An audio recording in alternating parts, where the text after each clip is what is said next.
बेटी बुढ़ापे का सहारा कभी होती है भला। बधाई हो भाभी, आखिर आप भी दादी बनने वाली हैं। सुना है सुधा बहू पेट से है। अरे 6 साल हो गए शादी के, पर दादी बनने का सुख आपको अब मिल रहा है। मुझे देखो तो आपकी देवरानी होते हुए भी कब की दादी बन गई मैं। सुमित्रा की देवरानी सुमन ने बधाई तो दी, पर बधाई कम और कटाक्ष ज़्यादा लग रहा था। सुमित्रा जवाब में मुस्कुराकर रह गई बस।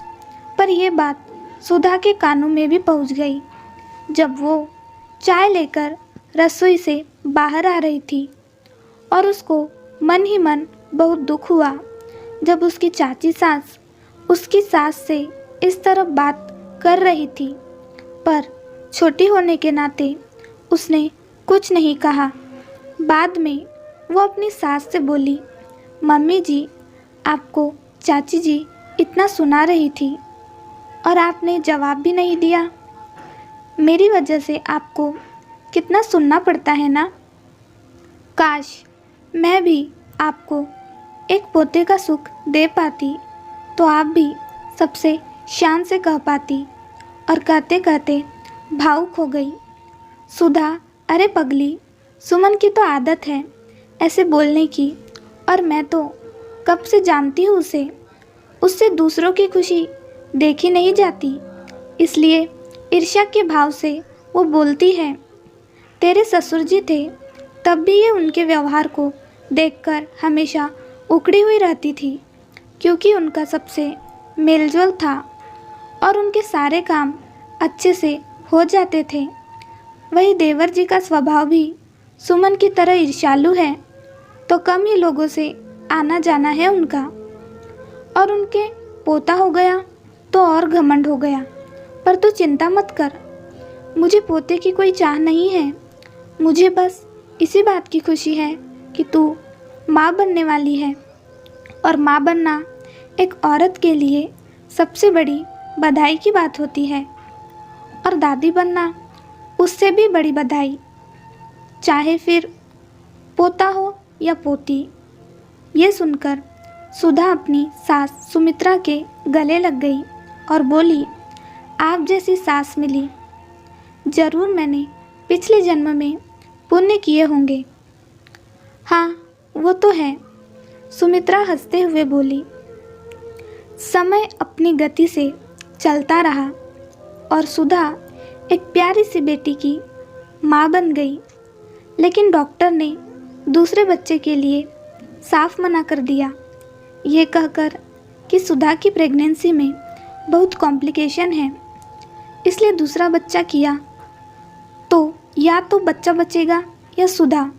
सुमित्रा ने डॉक्टर को साफ मना कर दिया कि हम कोई चांस नहीं लेना चाहते, बस हमारी बहू हमें सही सलामत चाहिए। सबने मिलकर अपनी बेटी का नाम खुशी रखा, क्योंकि उसके आने से उनका जीवन खुशियों से जो भर गया था। सुमित्रा ने पूरे मोहल्ले में खुशी के होने की खुशी में बेसन के लड्डू बंटवाए, क्योंकि सुधा को बेसन के लड्डू बहुत पसंद थे।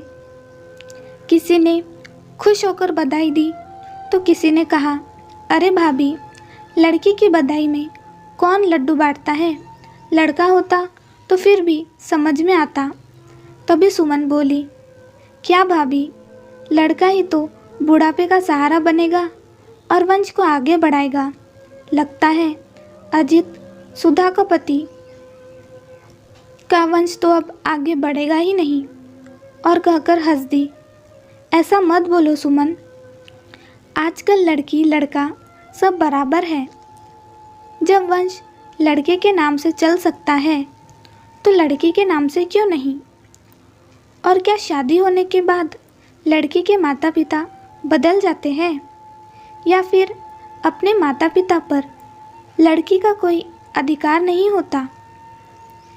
एक लड़की की तरह एक लड़की भी बुढ़ापे का सहारा बनती है, और मेरी मानो तो बेटे से ज़्यादा अच्छी सेवा एक बेटी करती है अपने माता पिता की। रही वंश चलाने की बात, उसमें अभी बहुत दिन है। वंश कौन चलाएगा कौन नहीं, ये बात की बात है। अभी तो संतान को अच्छे संस्कार देकर पाल पोस कर बड़ा करना जरूरी काम है। ठीक है, मैं चलती हूँ, मेरे पास बहुत काम है, कहकर सुमित्रा चली गई।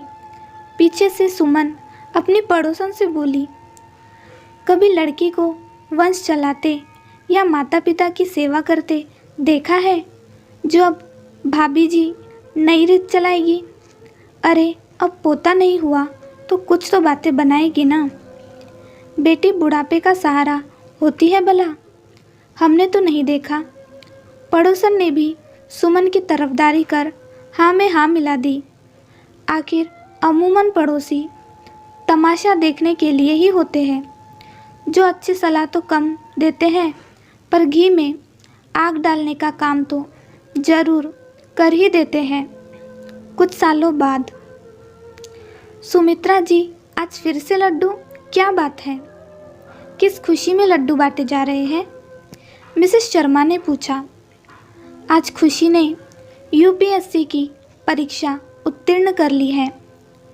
उसकी 3 सालों की मेहनत रंग ले आई और उन लोगों के मुंह हमेशा के लिए बंद हो गए जो मेरी पोती के चरित्र पर उंगली उठाते थे। कहते कहते गला रूंध गया सुमित्रा जी का। अरे बधाई हो आपको बहुत बहुत, मिसेस शर्मा ने लड्डू मुंह में रखते हुए बोला। और सुमित्रा जी, आप भी खुशी के मौके पर ऐसी फालतू बातों को लेकर बैठ गई। नहीं मिसेस शर्मा, मुझे आज भी याद है जब खुशी 24 साल की उम्र में पढ़ाई पूरी करने के बाद भी अच्छे रिश्ते आने के बावजूद शादी नहीं करना चाहती थी और आगे अपनी सिविल सर्विस की तैयारी की पढ़ाई करना चाहती थी। लोग कह रहे थे ज़रूर लड़की का कहीं चक्कर चल रहा होगा, तभी तो इतने अच्छे रिश्ते ठुकरा रही है और पढ़ाई तो बस बहाना है। और उन सब लोगों में कुछ हमारे अपने भी थे। सुमित्रा जी सुमन के बारे में बात कर रही थी, जो हमारी खुशी देखकर जलते थे। पर मेरी खुशी ने आज कामयाबी हासिल कर मेरे बेटे बहू और मेरे परिवार का नाम रोशन कर सबकी बोलती बंद कर दी है। अरे हाँ, सुमन जी के पोते आकाश का क्या हुआ? वो क्या कर रहा है आजकल? बहुत दिनों से सुमन जी को देखा नहीं, मिसेस शर्मा ने पूछा। आकाश तो पिछले महीने विदेश चला गया और वही रहेगा अब, क्योंकि उसके ऑफिस की लड़की जिससे वो शादी करना चाहता था विदेश में सेटल हो गई है। उसके साथ आकाश भी वही रहेगा अब। आकाश ने घर वालों के खिलाफ जाकर शादी कर ली है उससे, और लड़का अच्छा कमाता खाता है तो चला गया अपने मन मुताबिक। पर यही काम कोई लड़की कर लेती ना तो सुमन पूरे मोहल्ले में ढोल पीट देती। पर अब जब यही काम उसके पोते ने किया है तो कह रही है कौन सा गलत काम किया है। सब बच्चे अपनी मर्जी से शादी करना चाहते हैं अब। चलिए छोड़िए उनको, आप तो ये बताइए अब खुशी की शादी की बधाई के लड्डू कब बांट रही है? अब तो उसकी नौकरी भी लग गई है, मिसेस शर्मा बोली। बस अब उसकी हाँ का इंतज़ार है। लड़के तो बहुत नज़र में रख रखे हैं। चलिए मैं चलती हूँ, और लोगों को भी लड्डू खिलाने हैं। खुशी अब तो शादी के लिए हाँ कह दो बेटी। तेरी बूढ़ी दादी की आंखें तरस गई तुझे शादी के जोड़े में देखने के लिए।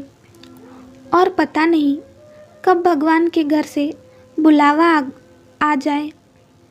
अभी बात पूरी भी नहीं कर पाई सुमित्रा जी की खुशी बोल पड़ी। खबरदार दादी, जो मुझसे दूर जाने की बात कही, और आपको कितनी बार बोल दिया मुझे आप लोगों को छोड़कर नहीं जाना। कोई लड़का मेरे साथ शादी करके यहाँ रहने के लिए तैयार है तो बताओ। मुझे अपने लिए पति नहीं, माँ पापा के लिए बेटा चाहिए, जो यहाँ मेरे साथ रहकर मेरे माँ पापा को अपने माता पिता मानकर सेवा करे। तो तुझे घर जवाई चाहिए?